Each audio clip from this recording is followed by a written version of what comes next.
Hello everyone, my name is Lorthorn, and welcome to a Noita mod spotlight. Why not? The very first mod we're going to be covering is the Megumin mod. So, let's just get into that.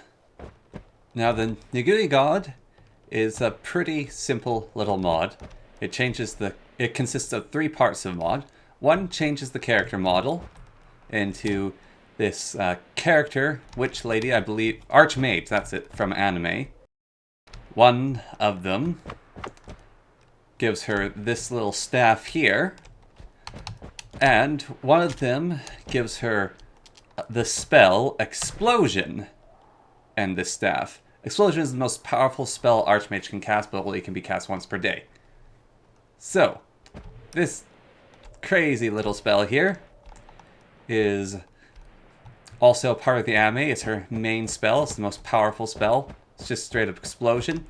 Going to show you a little example of it over here.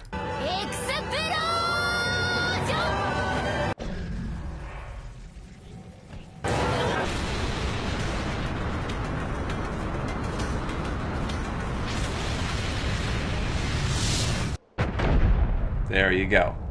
And it also knocks her over for 15 seconds now. So she cannot get up because it exhausts her. Just wait for her to get back up, I guess. But besides that, that's all the mod really does.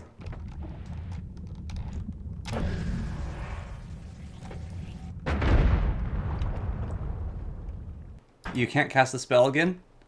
It has very long recharge time. Time left is 664 seconds before you can cast it again. So that's about 24 minutes. Right? No. That's 10 minutes and a bit. Anyways, then she just has the normal spells. She also got this little lovely particle effect behind her. And that's basically all the mod does, is it adds this spell, Explosion, which does an absolutely absurd amount of damage. And it makes this wand very expensive. Now, actually, this is a very good staff, though. Just the staff by itself. Like, if we compare it here, it's just got very high max mana. 500 max mana. Making a decent spell to attach powerful things into. Oh my goodness. That's new. Trees light on fire now. I guess I haven't played this game in a while. And the first thing I'm doing is doing a mod spotlight. Alright. So that's the very first mod we're going to cover, is the wonderful, wonderful mod of Megumin. Probably pronouncing that right. It's for all you fanboys out there of the mod. 566, yes. So it's about 10 minutes. Next is the glowing health mod. Now this makes it so health upgrades glow much like the wands do on the map when you see them in darkness. So you can see here, there's a nice little glowing light around here. It's just our quality of life, one of those mods that just makes it easier to find the upgrades. You might miss it, so you can just see that it's there. So it's a very nice little mod just to help you out with the game, especially if you're less experienced. It's a good starting mod, honestly, like getting some of these easy mods like this just to help you learn the game. I mean, some may disagree and say, you should play the game without mods of any sort, but we both know they're wrong. Now, we have the bigger shops mod, which adds an extension to all shops, utilizing both layers, so you can buy both wands and spells. It's a pretty handy mod. Gives you a lot more options in the shop area. Doesn't make it so you have to have the sort of time in between the two. I find it quite a nice little buff to the game.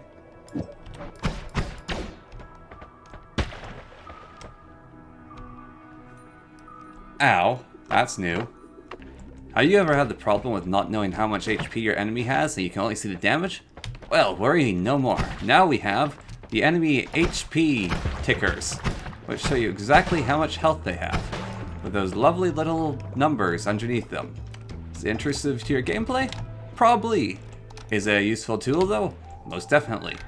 Knowing how many shots you actually require to kill the little suckers is a nice way to play the game. A lack of knowledge often means death in a game like this, and who has time to count and figure out all the hit points and intricacies of this game? Definitely not me, and neither do you. So, if you're looking for more health, then you can see the enemy's HealthBar mod. Now, as you saw there, I just got healed by killing that enemy. Another nice little quality of life mod, which just makes the game oh so much simpler, is the health pots mod, or health containers. Health containers mod. So, that just gives you a nice little boost to the game. Combined together with the health pots and health bars mods, you get to see all the intricacies of health within Noita. So, I think that is pretty cool. Following up the glowing health upgrades mod, we have the glowing chest mod. Now, as you briefly saw there, that chest did explode, but it was glowing as well. And it's another nice little addition just to help you learn the ins and outs of the game. Now, following with all those health mods, we have passive health over time. It's very, very slow, but as you can see, it does slowly tick up, one health point at a time, about every, I don't know, maybe 10 seconds. Yeah, around there. Again, a nice little mod just to help you with the game if you don't have very good footing, you're new to the game, or you just want the game to be easier, because damn it, it's meant to be a mod about messing with physics, not fighting an impossible bullet hell. Next up, we have the perks in chests mod, which allows you to find perks within chests. As you can see there, we got tracking, which is a pretty nice little spell to get. Also, to be honest, that was my first try, and every chest I was going to come across, I was just going to say we have perks in chests. Go get him! It's another mod just to make the game that little bit easier. Now, it won't always give you perks in chests. In fact, it's probably about the same amount as anything else in chests, being potions, wands, and gold. Each one has a different loot table and a possibility of you getting it. Next we have the gold timer mod. Next we have the gold despawn timer mod, which removes the despawn timer from gold, or should at least make it very long. You can get different versions of this, making it indefinite, take a very long time, or just take a medium amount of time. Testing it, it does seem to have a few glitches, but now the gold seems to be sticking around. So if you want just to have the game be even easier, you can just get some indefinite gold for yourself, which I think is actually a pretty nice feature. We have the Anvil of Destiny, which is an absolutely awesome mod. Finally, after a great deal of searching, we have the Anvil of Destiny. This is an absolutely awesome mod. It spawns in this big old structure here, so a random room has a chance of spawning into the world. What this thing does is allows you to combine wands. You simply take a wand from your inventory and throw it in an anvil and that'll light up. Then you can throw another one in, and bam, you've combined them into a new wand, which is a combination of both wands and also the spells that they contain. In a bit of a random fashion. I mean, it does improve the wands. It's a better wand. The spell won't always be better though. However, there's more to this mod, where you can go get the emerald slates and all those things, and you can throw them in as well and create even more combinations. You can straight up just upgrade wands and a whole bunch of other fun stuff. Next we have what I think is one of the best mods of the game, which is the Edit Wands Everywhere mod. It gives you the perk Edit Wands Everywhere at the very start of the game, which I think really just adds to the game, because for me, this game anyways, is a game about getting new magic and combining together in interesting combinations and figuring out just what works best. And this mod definitely allows you to do that. Right from the get-go, you can just be throwing together spells into different combinations, and getting new different wands, and just having fun with it, instead of having to wait to find that perk and wondering if you even want it, if it's worthwhile. I feel like this should just be in the base game editing wands everywhere. I don't know why the devs felt like they needed to balance it, so you could only do it in the editing areas. Maybe something to deal with story, or maybe it's something to deal with balance. But in my opinion, I feel like this game is suffering from them trying to make it a hard game and trying to balance it so it's difficult. And it is really improved by having these mods that just add little bits of easy touches to the game, nice bits and pieces. Like seeing the health maybe makes you lose immersion, but this is something you can just learn over time. You can learn, oh, enemies can take so many hits. Of course, there are some enemies that have higher health than normal, and that is fine, but still, even then, it is a frustrating case in this game where you do not know what you're dealing with, and there's just cases where you have to learn things without having any information, and you can learn them by playing the game a lot. So it's information you could get if you put the effort into it, but really you want to play this game, or in my opinion, just for fun spells and interaction with the environment. Such as this here, like making that explode and having fire go everywhere. I think that's pretty cool. And then this fireball wand, bam, lighting everything on fire. I like that. That's a fun part of the game. And this game definitely does need to be a game, but it doesn't need to be as hard or have as many handicaps as it does, like the wand editing one. It's just a waste of a blessing slot, and I feel like it should just be in the base game. So anyways, if you want this mod, check it out, because I think it's excellent. I don't think it's broken anyway. I think it just adds to the experience of the game and makes the game more of what it's supposed to be. Now we have the Selectable Classes mod. This lets you choose which class you want to start as. It has a really nice little lineup. You have the basic Noita Wizard, Pyromancer, Cryomancer, Tesla, Whirligig Wizard, Hunter, Gambler, Mutant, Miner, and Doomsayer. Noita, of course, is the base wizard. Pyromancer gives you fire immunity, much like the very first Pyromancer in this mod. Explosion on burning, and a firebomb, which is basically the little spell that those bugaboos shoot, which is a pretty nice starting spell. You also got the immunity of fire. It doesn't change your robes, unfortunately, which is quite a shame, because the base mod that they added as the test one, which let you change your pierce, was pretty good. Now the spell also makes burning things explode, so it's a pretty decent combination actually. If we can get one of these little suckers to go on fire, come on, then boom, explodes them. So Pyromancer is pretty good, and you can just stand in fire and it'll block it. Now, I think that is just a pretty nice little starting mod, which allows you to basically throw fire everywhere, which is kind of fun. The Cryomancer is much the counterpart to his brethren. Instead of having fire magic, he has ice magic. He freezes liquid around himself, and has a freeze charge, causes the impacts to freeze, which is always a fun little spell to have. Very basic, not broken, starts with also the bomb wand. It's a nice little touch, but can just have a nice start to getting some ice magic going, a little buff to your magical flavoring. The freezing spell is also quite effective in that it can freeze enemies solid, so if you want a slightly stronger wizard, then you can go ahead. Although, they do unfortunately have the freezing around them. That is, of course, mitigated by their slush bottle, which lets them have water without freezing. So it's a bit of take and give. As you can see, if the Anvil of Destiny is destroyed, then the statues will shoot seeking lasers at you. So do be careful of that. Continuing with the theme of wizards, we've got the Tesla Wizard, which has a wand which always casts a spell with electricity, and they carry a Thunderstone, which is kind of fun. Besides that, they are pretty straightforward. Oh yeah, they also electrocute the ground around them and are immune to electricity. So they've got some fun electric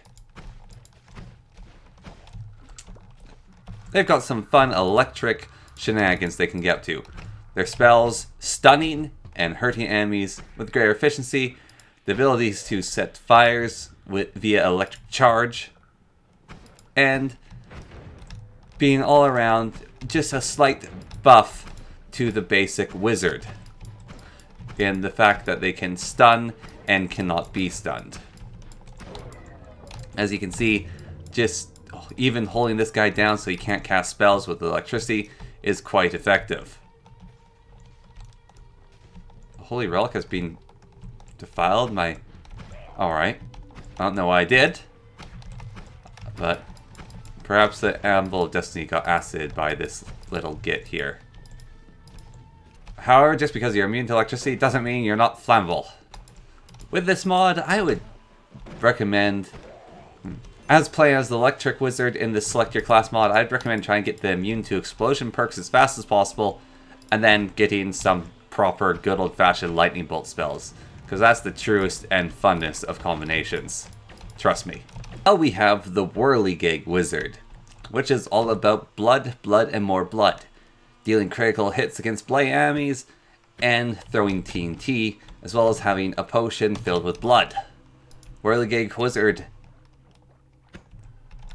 The Whirligig Wizard revels in his spinning blades of doom, getting blood onto bloody everything. We often find his robe covered in a fine red mist, as he's trying to eviscerate all enemies in his way. It could possibly work quite well, I would think, with the Vampire perk. And when enemies are bloody, he deals so much damage to them. So auto crit if they're bloodied, and that is 100 damage from the crit of this Whirling Blade of Doom. That's pretty dangerous. Overall, a rather strong wizard, although he does have the weakness of the Saw Blade bouncing back into himself. And one does have a relatively high mana cost. Following shortly after the Whirligig Wizard is the Hunter. Your spells have a lower spread, but they push enemies back, and they start with the Bow Wand, which literally looks like a bow, and it always casts fast. So that's kind of fun, and they can summon an animal decoy to serve their biddings. They also carry with them a flask of invisibility, so they can go stealthily hunting.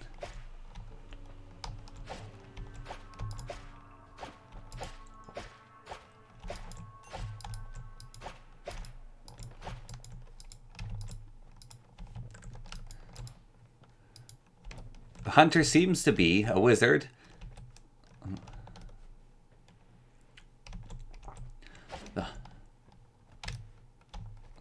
The Hunter is a wizard based around precision strikes and a small amount of stealth and deception. Of course, wizards are malleable creatures and can always change the way they act, finding new wands and new styles. But even then, to start with, their knockback and lesser damage will be a tool for them to utilize, although they do suffer from the lack of having an explosive wand.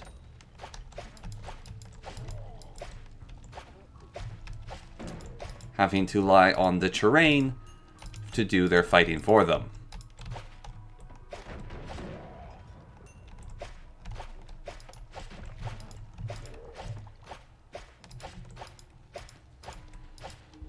Overall, I would say they are an interesting concept of a wizard, but feel slightly lackluster to the others in terms of raw strength.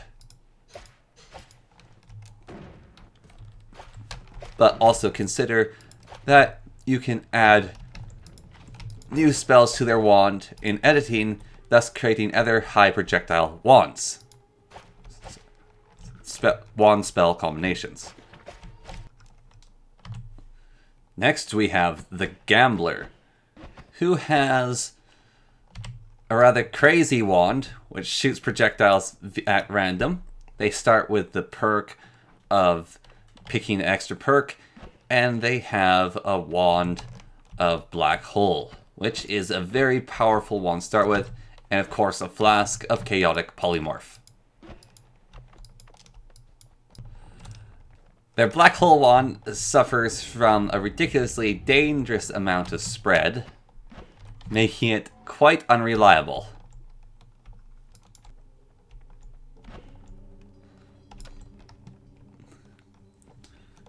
I feel the goal of the Gambler should be to find new wands as fast as possible, and then to switch them out and get new combinations so they are not limited, so that their strong Lukki perks is not damaged by their chaotic wands.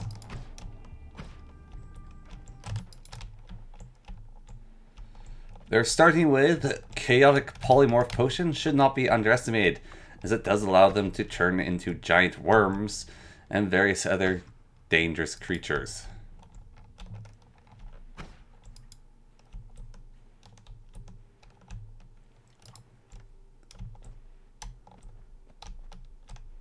However, this too is a gamble to use, as it will not always turn out in your best interest.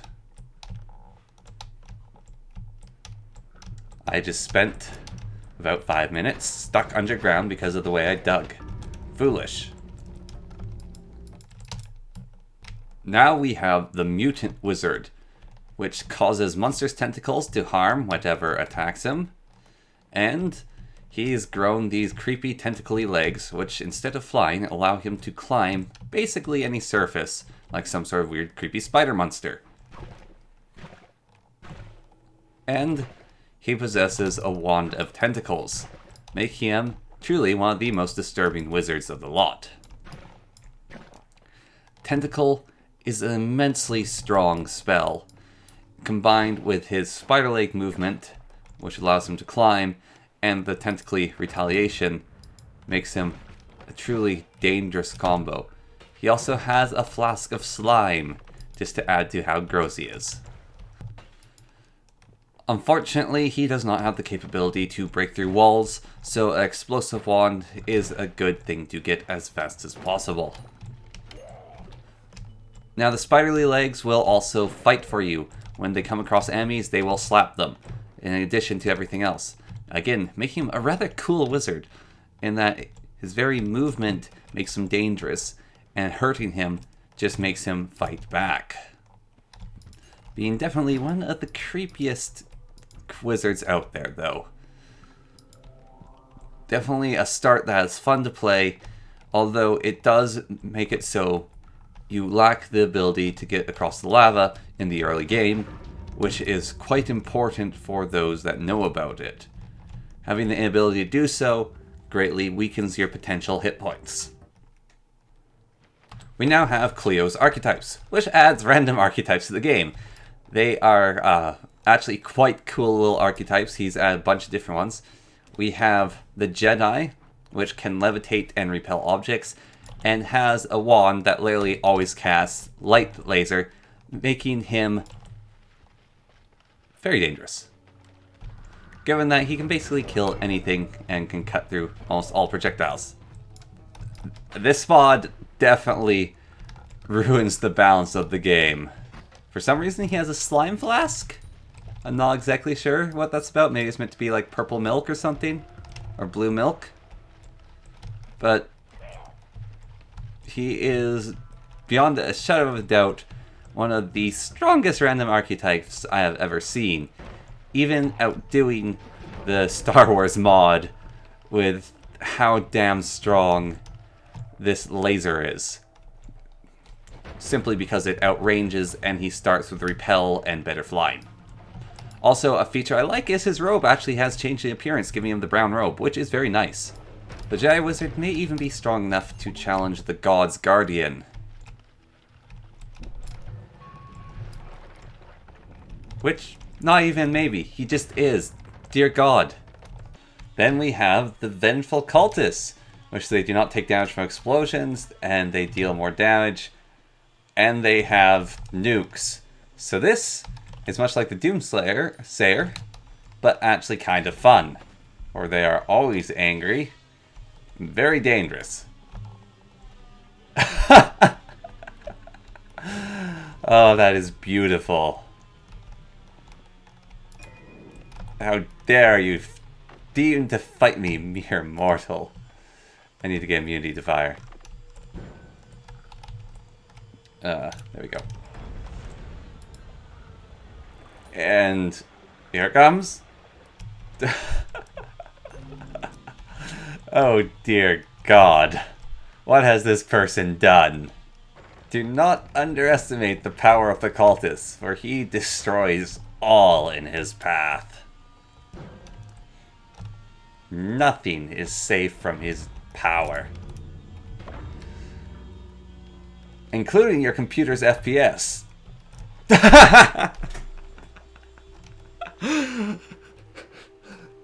Just because you're immune to explosions doesn't mean you're immune to gravity.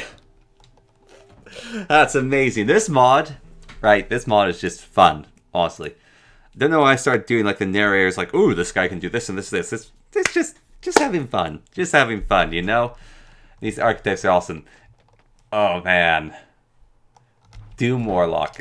You're basically the Doomslayer. You have a chainsaw and a shotgun. Blood, more blood, and you regain health from drinking blood. Yeah, you are totally the Doomslayer.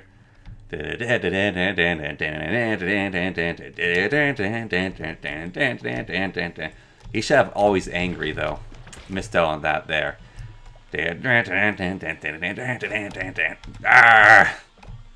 Drink some blood. Look. Remember, to drink you have to crouch down. Then you get to drink the blood. Vampirism is actually kind of a worthless skill.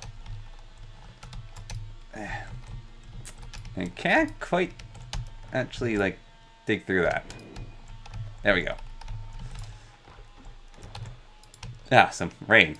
Excellent. That's hilarious, though. I love that they have just Doomslayer. But ready to fight hell. Drinking blood. See, you regenerate. You just have to crouch in the blood. And the chainsaw, of course, you can then chop up bodies with it and just create even more blood. And a shotgun. Oh man, that thing's amazing. Look at this beaut. This guy, no-nonsense sort of wizard. Two-barreled shotgun. Oh, it's actually a two-barreled shotgun. Whoever made this mod is an absolute genius. Just going to say that now, they're absolute genius. You think you've got a shotgun? Really though, you should just explore this mod's beauty for yourself. Next we have the Quality of Life mod. I think this is possibly one of the best mods to get. It makes the game easier, simpler, adds a whole bunch of quality of life fixes to the game, makes it more possible to play, just I think a better, funner experience. It just makes Noita a less unfair experience, making it more enjoyable. Some of the things it does is reduce the hit points of certain enemies. It makes you get 10 gold per pickup instead of just 5. It makes certain enemies deal less damage. In my opinion, just really adds to the overall enjoyment of the game. Anyways, I think that's that. I've been working on this video for quite a while now. I must admit it was quite a frustrating process. One of the great problems with this is that Noita is a procedurally generated world. And that means I cannot automatically find stuff that I want in the new things. They don't know location. There's spell bundles and various other things, but finding those just takes time, making this far more time consuming than I thought. Anyways, enough of my complaining and rambling. I hope you enjoyed. And maybe I'll do some sort of different video in a similar vein, but more straightforward than this. So, until later, I've been Lorthorn, and thank you for watching.